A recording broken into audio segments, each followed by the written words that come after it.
Good afternoon and welcome to the Senate Committee on Government Operations. Today is Thursday, January 26th at 3:00 p.m. This is the first hearing of the year. We are in conference room 16 with members of the committee and the public joining remotely via video conference. I'm Sharon Moriwaki, chair of the committee, and joining me today on Zoom is Senator Mike Gabbard and Senator Kurt Vela, are two members, and I don't see anyone else here yet. So we will proceed with the hearing. I'd like to make a few housekeeping announcements. This hearing is being streamed live on YouTube. You can find links to viewing options for all Senate meetings on the live and on-demand video page of the legislature's website. In the unlikely event that we encounter major technical difficulties during the hearing and must end it abruptly, the committee will reconvene to discuss any outstanding business on Tuesday, February 1st in conference room 16, this room, and via video conference. Because of our recording, the hearing will be 90 minutes long. So to accommodate everyone who registered to testify remotely today, we will be limiting testimony to 2 minutes each. Testimonies will be posted on the legislature's website. So let's proceed with the bills. The first one is SB 2383 relating to the State Procurement Board. This repeals the Procurement Policy Board and transfers its authority and responsibility to the administrator of the State Procurement Office. The first testifier is Bonnie Kahakui, the interim State Procurement Office Administrator. Bonnie, good morning. Good afternoon. Good afternoon, Chair, Vice Chair, and members of the committee. The State Procurement Office stands on its written testimony. Next is the Hawai'i Alliance of Nonprofit Organizations in opposition, and I don't believe we have a person on Zoom. I do have one. Members, do we have any questions? I just have one for Bonnie. The Hano testimony expresses concern that repealing the policy board will eliminate 2 Health and Human Service board members. Is that so? My understanding was that your board currently doesn't have members other than you. The current members are myself and Kurt Otagoro, comptroller, and I believe there's another member, but he may be retiring, so basically we don't have quorum. In reference to their concern, if we are doing rules, if we are revising rules, adding rules, there is a provision in HRS 91 that requires us to post any proposed rulemaking actions and rules on the Lieutenant Governor's website. And also we have to post 30 days notice. We have to afford any interested parties the opportunity to submit data and information. So although the policy board member, the Health and Human Services policy board members will not be there, it still affords the community and the general public at large to provide comments before we make any definitive changes to the rules. So that assures that all of the public and especially organizations dealing with health and human services can be heard in any rule amendments. That's correct. Thank you. Okay, we'll move on to the next bill, which is SB 2384 relating to Hawaii products preference. This repeals the procurement preference for Hawaii products. And first up again, Bonnie. Okay, again, good afternoon. And the State Procurement Office stands on its written testimony. We have Department of Accounting and General Services is the comptroller or designee. Hi, Chris. Aloha, Chair Moriwaki, Vice Chair Dela Cruz, and members of the committee. Chris Kinimaka, DAG's Public Works Administrator on behalf of the State Comptroller. And we stand on a written testimony in strong support only as it applies to construction. We're available for questions. Mahalo. Mahalo. Next up is Department of Public Safety Director Max Otani. Good afternoon, Chair Moriwaki and committee members. Max Otani, Department of Public Safety Director. We stand on our written testimony in support of this measure. Thank you. Thank you. The University of Hawaii is the representative from the university here. Aloha, Chair Moriwaki and Vice Chair Dela Cruz. Jan is signing on as we speak, but we stand on our written testimony. Thank you. In support. In support, sorry. The Department of Transportation, Director of Butai or designee. Oh, there's Jan. We got your testimony in support, Jan, unless you want to add anything more. No, thank you, Chair. Thank I you. apologize. Thank you. No problem. Department of Transportation, I see Deputy Director Airports. You're speaking on behalf of DOT. Yes, I will. This is Rossi Gashi. Good afternoon to everyone. The Department of Transportation stands on its written testimony with comments to the bill. Thank you. Thank you. Department of Agriculture. Is someone here? Just written testimony with comments. City and County of Honolulu. Written in support. General Contractors Association in support. Ulupono Initiative in opposition. And one individual, Hunter Hevlin, submitting comments to amend the bill to retain the agricultural goods and products preference. Is there anyone else to testify on this bill? Members, any questions? Okay, we shall move along then to SB 2385. Thank you. This is relating to procurement, but allowing agencies to seek alternative procurement approval for professional services when there are fewer than 3 qualified persons. And first up is Interim Director, SPO, Ani Kahakui. Good afternoon, Senator, excuse me, Vice Chair. The State Procurement Office stands in support with one comment or one additional change in the bill. If we could, it originally says that if less than 3 qualified persons are available, the agency shall submit a request for alternative. We'd like to change that to say if less than 3 qualified persons respond to the solicitation.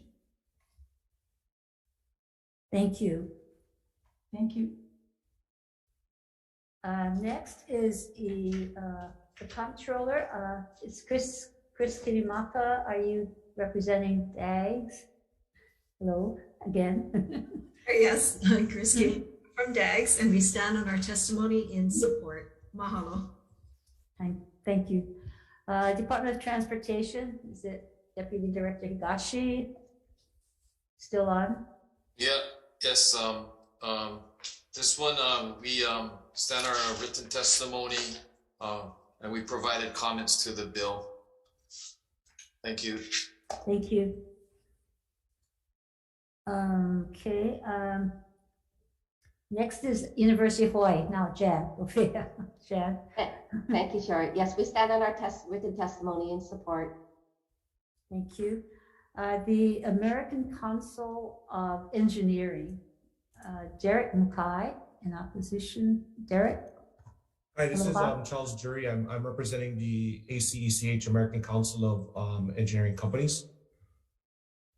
We submitted testimony in opposition of this bill, particularly because of the language, less than 3 qualified firms. And our concern is the addition of the word qualified firm. And in respect to the selection criteria provided in section 103D 304, it gives criteria for ranking, but it doesn't give criteria on determining what is considered a qualified firm. So, you know, our comments are more in respect to make sure that the word qualified firm doesn't allow for sidestepping of qualification-based selection. Thank you. Thank you. American Institute of Architects, Reed Mizue. Hi, everyone. Yes, I'm representing the American Institute of Architects, Hawaii State Council. We stand on our written statement. We're in strong opposition. Thank you. Hart Crozer with Haley and Aldridge in opposition. I don't think they're on Zoom.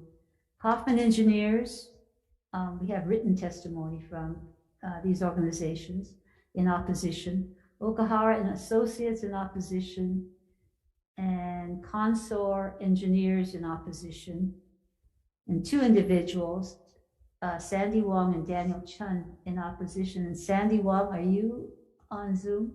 Yes, I am, Chair. May I? Proceed. Thank you.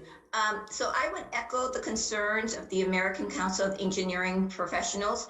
We are very concerned that this will have some unintended consequences and will allow agencies to sidestep qualification-based selection, which is very important to make sure the state gets the most qualified design professional to do their work. Thank you. Thank you. Members, are there, or anyone else wishing to testify on this bill? Members, any questions? Okay, I have one.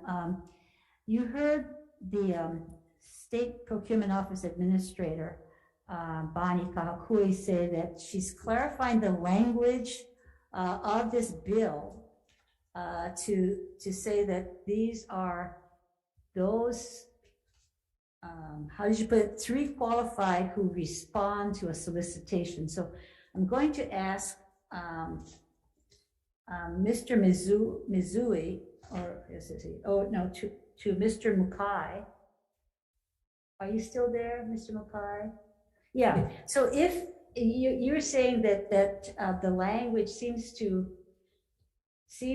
apply to all design professionals, and what the State Procurement Office is saying is that it's not all design professionals, it's those who apply when a project is being solicited. And I think this is where the problem comes in, is that departments go out to solicitation and nobody applies.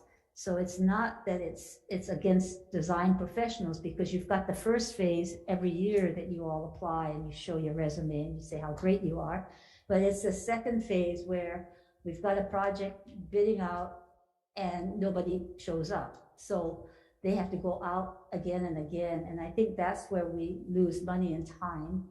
And so if that language is clarified, as Director Kahukui says, that it's really the people who apply. If they have less than 3 people applying, then they can go to the State Procurement Office and ask them if they can have whoever applies and proceed with the project. So that's my understanding. And would that be a clarification that would be understandable and okay with AIA, as well as some of the others, Sandy and others of you? Can any of you respond? Do you need clearer language than that? But it's not all professionals. It's some people just don't apply. And what I understand is the solicitation is posted on the state website. So anybody who's interested should apply. Yeah, thank you, Chair. I think from the AIA Hawaii State Council standpoint, we'd like to see that verbiage clarified, given the specific reasoning behind it, because AIA Hawaii State Council's main issue with the bill is that it could lead to corruption, automatically selecting or sole sourcing people.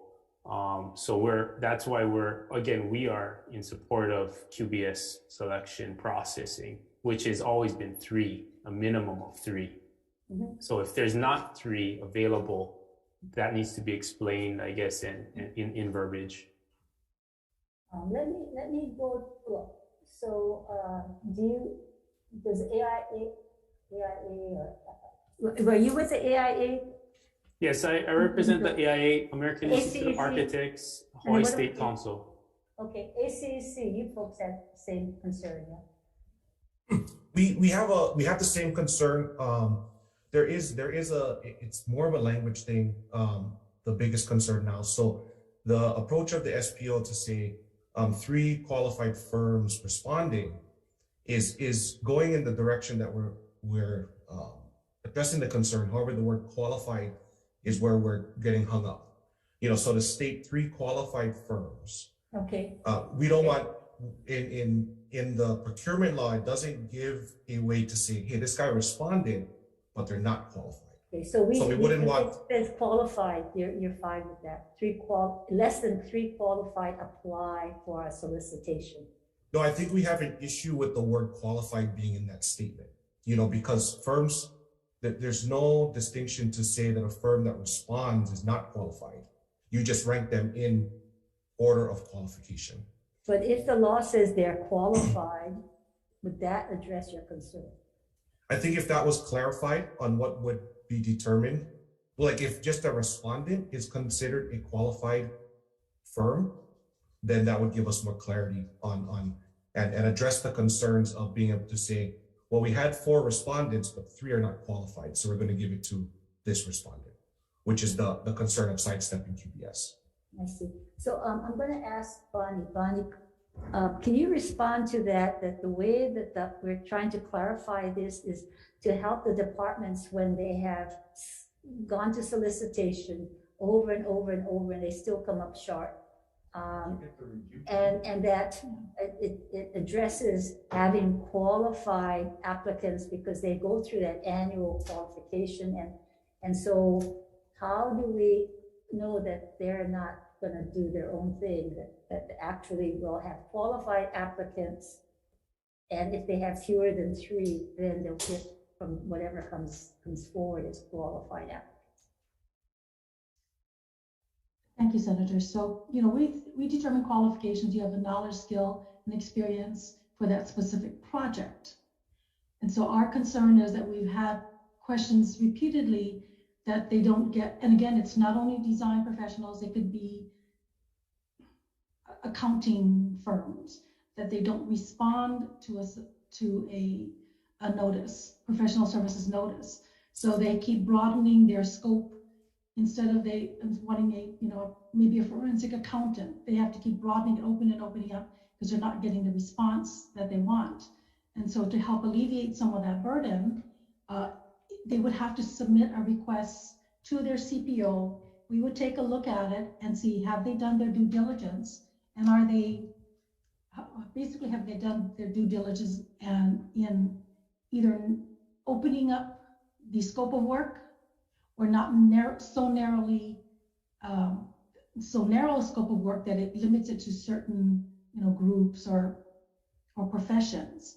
And so that's where our concern is, that we need to move this along. Agencies that have to put it out once, twice, and 3 times, it's wasting resources.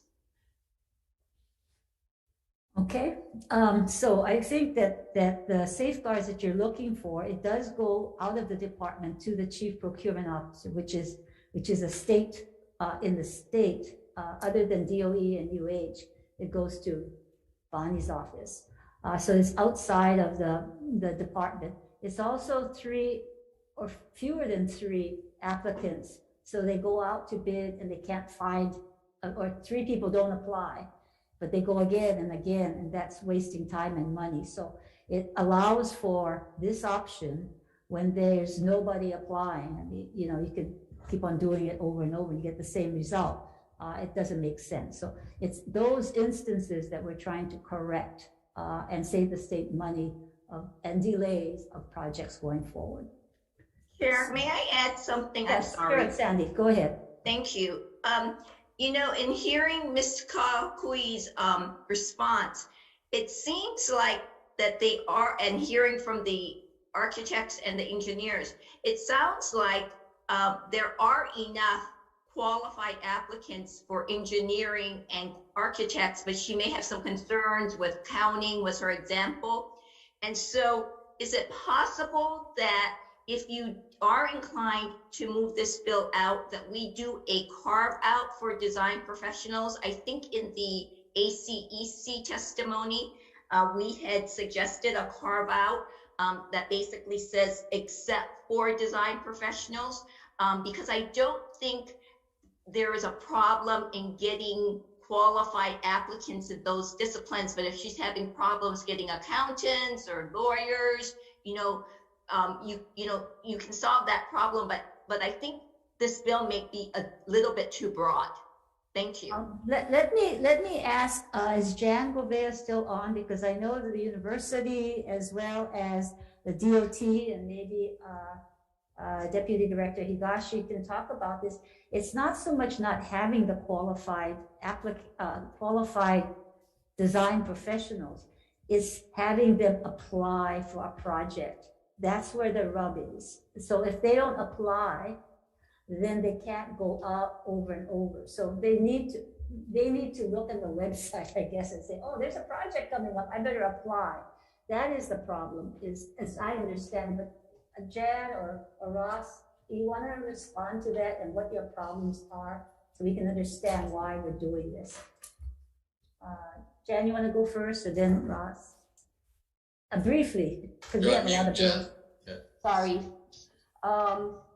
Yeah, I'm just checking with our procurement team right now. It does sound like, on the whole, we do not have the problem with not enough qualified A&E firms applying for the more standard design services. So on the one hand, that's really not where the challenge is in the more narrow specialty areas like surveyors, our accountants, land appraisers. We have like this very smaller kind of more specialty services that have been the problem for us. So I guess on the one hand, to the extent that A&E firms are not really where the problem lies, it's on the one hand, I guess we wouldn't have a problem with it in concept. However, you would think that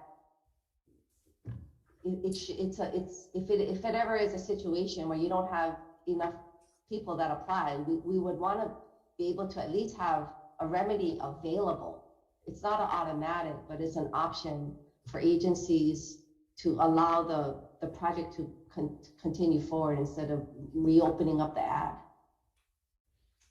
Yeah, okay. Ross, you want to add anything more to what DOT is facing or facing? Yeah, sure, you hit it on the nose as far as the explanation, and so did Bonnie and so did Jan. For us, before July 1st of each year, we have to get a list of qualified professionals, whether it be engineers, architects, landscapers, landscape architects, etc. From there, what we're asking for is exactly what others have said, is that flexibility, because if we only get one submission, a proposal, then we're stuck. We need to either broaden that scope or we have to, we try to look to get things done sooner than later. And so we want that flexibility. If there's only one, then we want, and then the engineers feel that that is acceptable for what they submitted, then we want the HOPA. In fact, we want it to our level, which would be our director. And if he wants to delegate that down to his designee to make that decision, that is what we're looking for, because the whole point is to expedite the procurement process to get things done sooner than later. Over. Thank you. Thank you. So I think what we're talking about here is those cases in which there is no applicant. So if all of you professionals look on the website for all the projects that come out and make sure that everybody applies, this will not be a problem, but it is a problem now because they don't apply. So this is in the instance when nobody applies or one person applies, and that's all they have. So I think this is addressing problems that come up to the departments, but then they're stuck and they have to wait and do it again or expand the scope. So just to explain where we're going with this to help us expedite projects, that we don't have a lot of languishing of projects, as time is money. So any other comments on this? Thank you, everybody. I'm going to move on to the next bill, which is 2387. 2387, what did we have? 2387. Oh, Chair? Oh, yep, yes. I wasn't yes, sure. yeah. I thought I seen Ross. Your hand was up, Ross? Yeah, before we go to the next, well, am I? 2387. Yeah, before we go to the next bill, I just want to say that this is a timely bill that should move forward. The only reason why is because we're in a state where there's not enough employees working, there's not enough out there. So we may be faced with this situation where firms may not put in a bid because they're shorthanded, or a proposal, I should say. So this is a timely bill for the situation that we're in right now, dealing with the virus situation and the workforce. Over. Thank you. Okay, thank you, Ross. Yes, Senator Fabella. Oh, okay.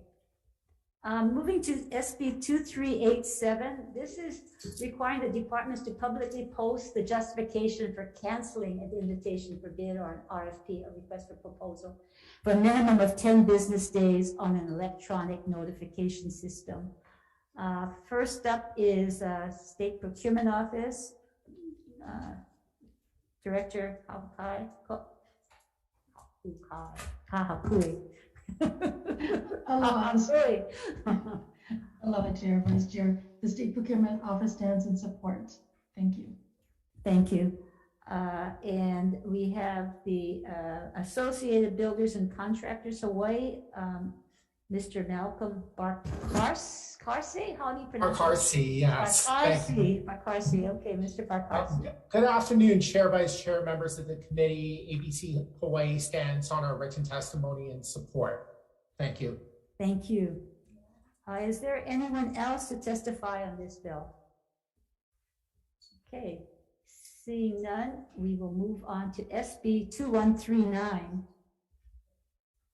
And this is related to capital improvement projects. It prohibits the expenditure of more than 15% of a capital improvement project's budget on professional services. First up is Chair Suzanne Case from Department of Land and Natural Resources. Anyone here from DLNR? Hi, Chair, Vice Chair, members of the committee, Jimmy Karata, DLNR Engineering. We stand on our written testimony with comments. Okay, thank you. Next up, the Honolulu City Department of Design and Construction. And written testimony in opposition. The American Council of Engineering Companies, Derek Mackay, again, Derek, aloha. Hello, Chair. Yeah, sorry, it's Charles Drury again. I'm sitting in for Derek Mackay, representing ACECH. ACECH is in opposition of this bill.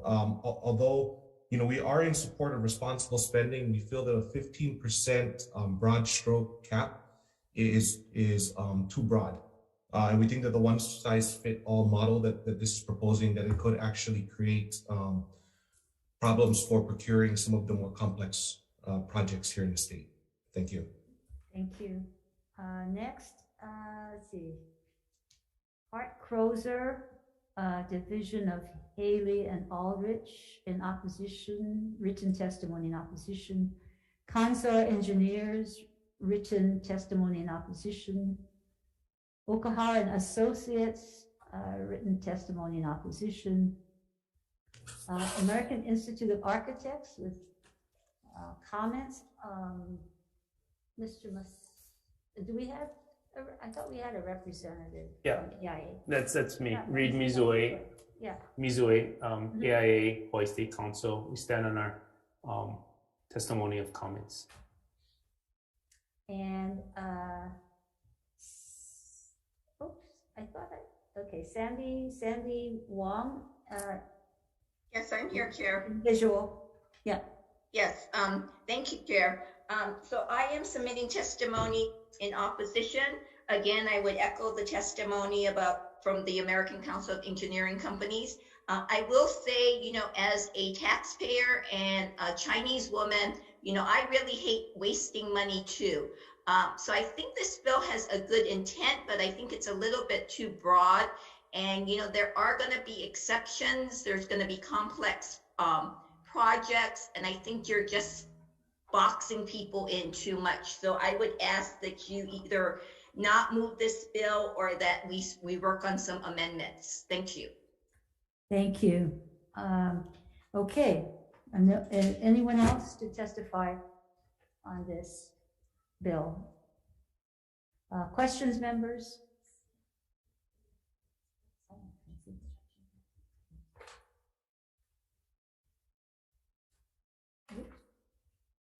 Oh, let's go back to SB 2386, my error. We missed relating to the small, exempting the small purchase construction projects from the procurement code. SB 2386. Oops. The State Procurement Office, Bonnie Kahakui. Good afternoon. The State Procurement Office stands on its written testimony in support. Department of Accounting and General Services, hi again. Aloha, Chair. On behalf of the State Comptroller, DAG stands on a written testimony in support. Mahalo. Thank you. University of Hawaii, Jan. Good afternoon, Chair. Thank you. The university stands on its written testimony in support. ABC Hawaii, Malcolm Barkey-Carsey. Good afternoon again, Chair. ABC stands on our written testimony in support. Thank you. Thank you. Subcontractors Association. I thought I saw Tim Lyons.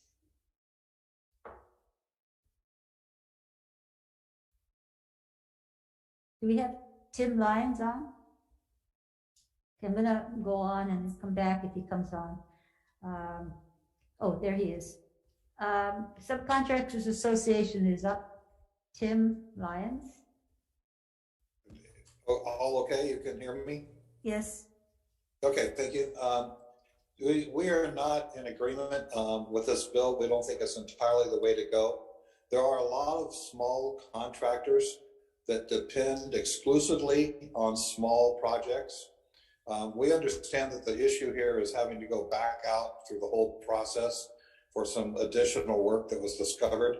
However, there are contractors that depend solely on this. And part of the reason is that it doesn't tie up their bond when it's a small project because it doesn't last as long. It takes a lot less time to complete, and they can see the job through without a lot of long-term planning, materials and labor. So this could affect them severely, we think, by taking it out. The other thing that we would ask you to look at is, even though the intent is to do it for jobs that have additional work that's anticipated, it doesn't say that. The purpose does. So at the very least, it should be confined to jobs that applies where there were originally in the normal procurement process, additional work then was discovered. So that should be in there. And particularly, we are opposed because under the small purchase provision, there is no subcontractor listing requirement. And that is the bread and butter for a lot of contractors to know what's happening and to prevent bid chiseling. So based on that, we would stand opposed to the bill as it's written. Thank you. Thank you. The Plumbing and Mechanical Association, written comments. Electrical Contractors Association.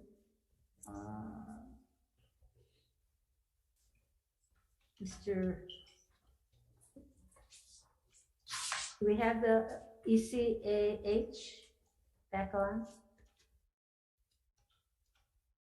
No. Mr. Jeffrey Masatsugi from the Painters Labor Management Cooperative. Oh, that's written testimony. Okay.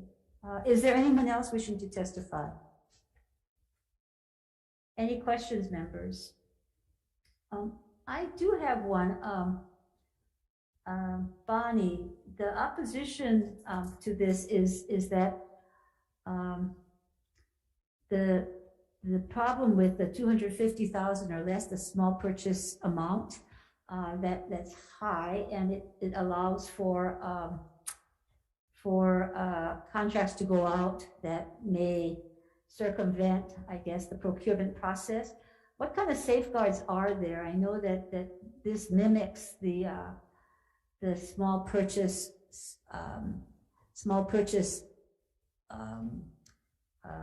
exemption of goods and services, but can you clarify for us what this could do and what kind of safeguards there would be to address some of the concerns of Mr. Lyons and others?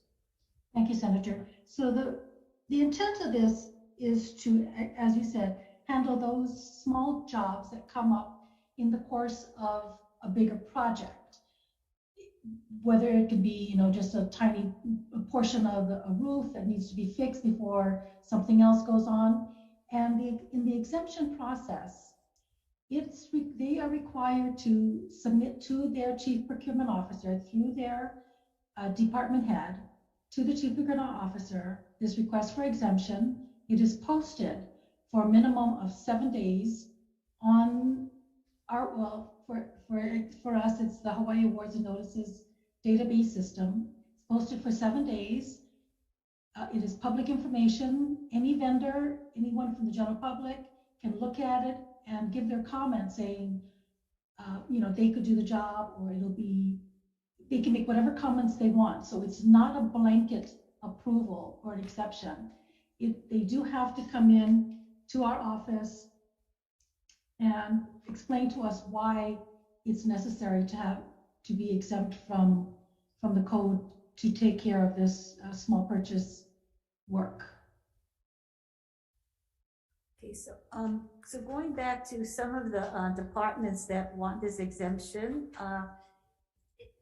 as you heard from Mr. Lyons, he believes that if this were a job that was in process and you had some unforeseen circumstance, and this would allow you to have a small purchase construction project, that would be when you would use this? Or is this something that you're using on a more widespread basis? Because this would be the first time we would give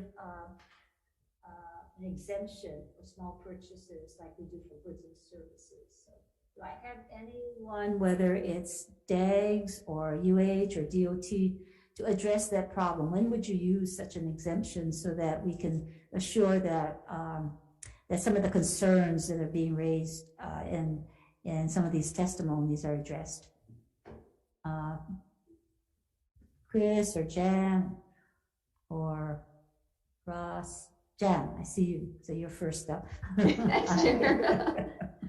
I think I know the questions that is the question that is being asked, and I guess I have a general response and maybe a couple examples that we can walk through.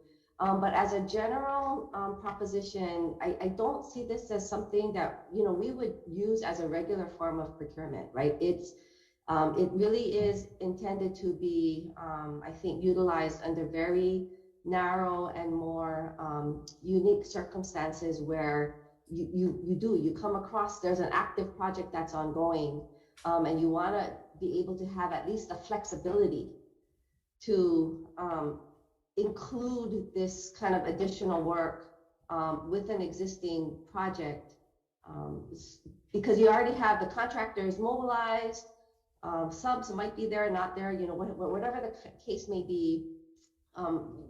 You would be able to take advantage of all kinds of benefits of already having an active contractor on site doing possibly even similar or related work. And so we would, as an agency, be able to benefit from both a time and a money standpoint from being able to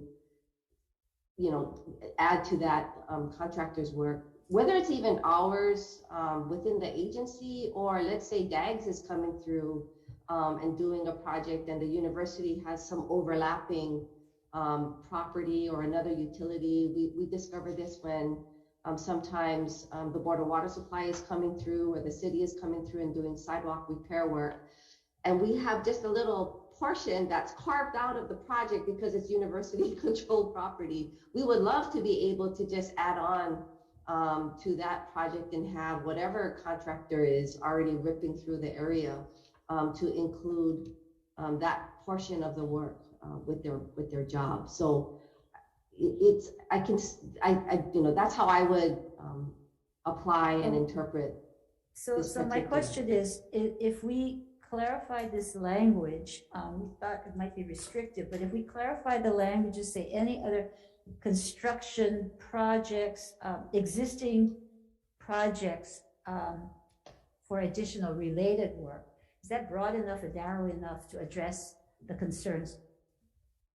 So it would be an existing projects, not new construction projects. There are situations that exist. No, yes. Is that too narrow for the use? This is what Tim Lyons is saying, is that, you can understand that if you're working on a project and something comes up, that you don't have to go out to bid again. Is it that situation, or is that still too narrow where it doesn't give you the flexibility? Chris, I see you wanting to say something. Yes, Sarah. Well, we agree with what Jan was saying, that it's a special case that we would use this type of authorization, even beyond to where we wouldn't necessarily use that particular contractor. For example, if we're working on a concrete slab and we hit some kind of plumbing line and we have to hire a plumber, we might go out and just hire the plumber as opposed to having to go out with a separate procurement. So it's something of that nature too, where it is a small job, it's something that's holding up the entire construction that wasn't in the scope, then having this alternative really makes sense to make sure we get the job done as effectively and efficiently as possible. So this wouldn't be our rule of thumb first avenue for smaller jobs. It's just in those kinds of situations. So how do you address the concern that Tim Lyons brings up, is that for the small subcontractors, they live in this space. And so if in fact you're going out to a new contractor, not the one that you have now doing your project, and you say, hey, can you put the slab in while you're doing the other concrete work, but that it's something new, rather than go out to RFP, how would this work so that the 7-day notice would be available to anybody in addition to what you have working for you? How would that work? I guess that's the concern that's being raised here. I think in the first part, we wouldn't affect subs on the project, because if we had that sub classification, we wouldn't have to go out for another contractor to support us. I think we could probably work out some kind of methodology where if we're using this, it would be more transparent, if that's what, what Mr. Lyons is concerned about. Okay, so yes, let's see if we can work on some language then, but it's addressing, trying to balance the two. One, that we don't want to hold jobs up. On the other hand, we want to be transparent and give the opportunity to those who can do the job in addition to what you have available, I guess. And Senator, if I may also make a comment. So yes. When we get these requests for exemptions, we do ask, well, we require them to tell us why it is not advantageous or practical to go out for a competitive bid. It's, again, not carte blanche that they're just we're gonna approve it. They have to explain why this is advantageous to the state. It could be cost related, could be time related, could be a combination of both. And we also verify if the cost is fair and reasonable. That was it, thank you. Okay, so would we be able to craft some language here so that it's a narrower, or is that something that is possible so that we can move this ahead in terms of getting at least some kind of exemption when you have work to do and has to be done quickly? Well, I hesitate to narrow more prescriptive on this bill, because then it's boxed us in. Like Chris is saying, It could be something not related, exactly related, like the plumbing in the middle of a, cement slab. So yes, it's an existing job. The plumbing may not be exactly what is required for the cement portion, but it is a side, job. So is a safeguard then that they have to come, the departments have to come to you, the Yes. executive departments? Yes. And you will Executive- ask these questions of the department before allowing the exemption? This statute, as it exists now for goods and services, is required of all CPO jurisdictions. So regardless if it's executive branch, the UH, the DOE, all the cities, all the counties, all the boards of water, all of them have the same requirement. If they're going to approve an exemption that's not already been pre-approved by the policy board, it has to be in writing, has to be posted, and the CPO would then make a determination to approve or not. Okay, great. Thank you. And anything else anybody wants to add to this? Okay, so, oh, yes, Senator Favela. Sorry, we were still on 2386, right? What was that again? We're still on 2386. Yes. Okay. Only reason I get a question on this, and I heard testimony from procurement. Only thing that I have problem with this, and I've seen this in my own community, how they go around bidding or doing small jobs, and when they finish them, they continue the job, but they break it down into smaller increments. So I'm not sure if that's what she was trying to address, that they will look into the scope of that going forward, especially when it comes to interior jobs, when they get piecemeal to smaller jobs so that they can bypass the procurement process. That's the concern I have. I mean, is that what she was addressing? That they're going to make sure that they have checks and balances going forward, making sure when these jobs get bid out that they bypass the procurement process, small jobs? I think what you're referring to is like parceling, where they get under the limit and they keep on continuing to go out to bid, and that's illegal according to the law. But Bonnie, you want to respond to what Senator Favela is concerned about? That is, yes, thank you, Senator. So that is part of our process, that we do look at it, and we actually look at the estimated price. And on our response, there's an estimated price on there. And if they come in with another one, we would certainly question it and saying, you've already come in with an exemption on this before, and now you're expanding that, and we may disapprove it. So in our due diligence, we do take a look at that. We also look at past requests to see if this is a pattern of behavior that department may or may not engage in. So you do monitor that. So when and if this law passes, then you will monitor that so that as best we can. Yes, we do. And that again, all of this would be available on our website. If we approve it, well, during the pending process, it's available to the general public. Once it's approved, it's posted again to the general public. So there is, we try our best to monitor, but it's certainly available to the general public if they see something and can bring it also to our attention that, hey, we see this particular pattern happening.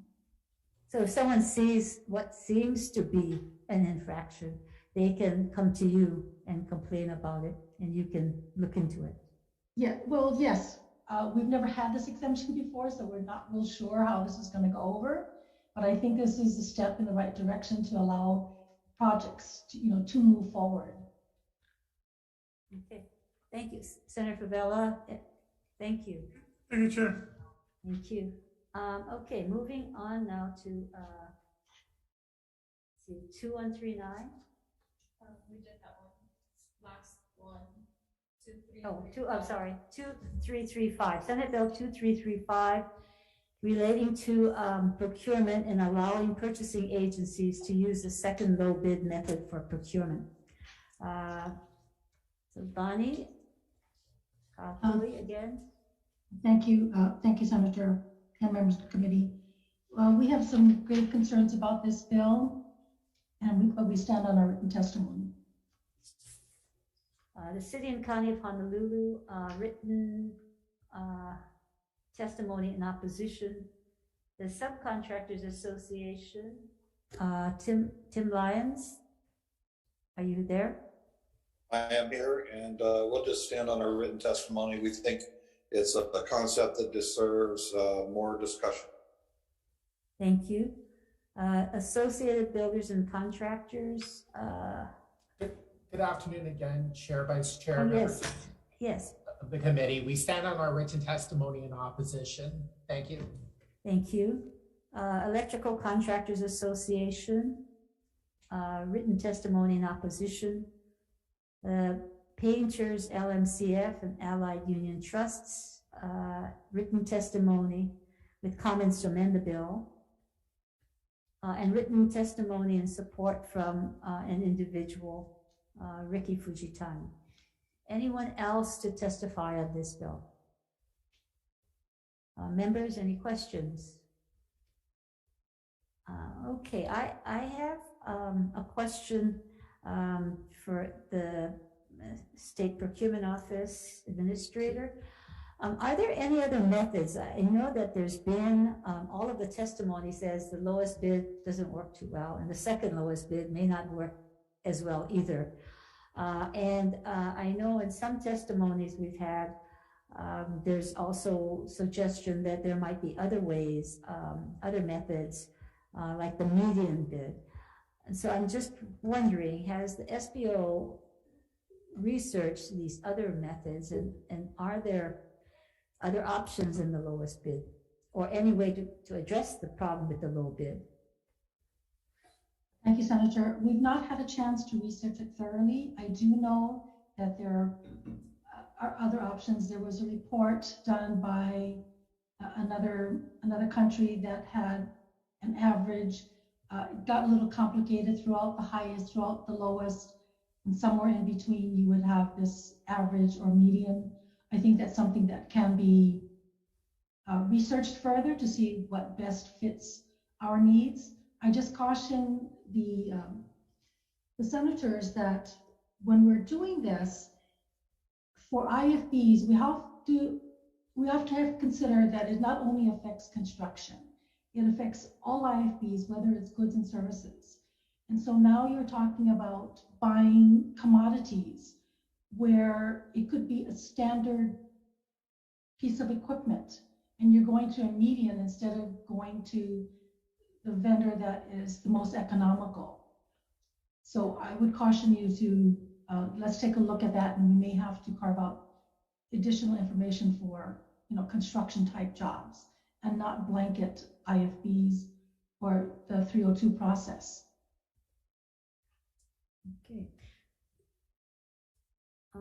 Okay. At this time, the chair will call a recess for decision making. We will return for decision making.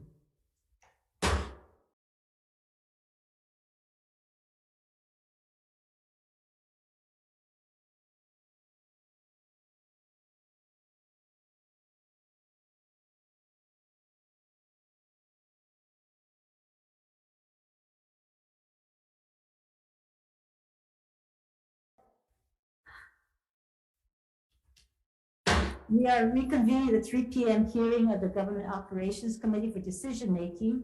Let me note that any bill passing out will include the necessary technical non-substantive amendments.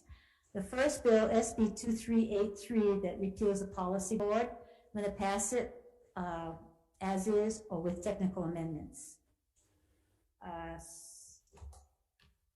Chair votes aye. Vice Chair Dela Cruz. Aye. Senator Chang, excused. Senator Gabbard. Aye. Senator Favela. Aye.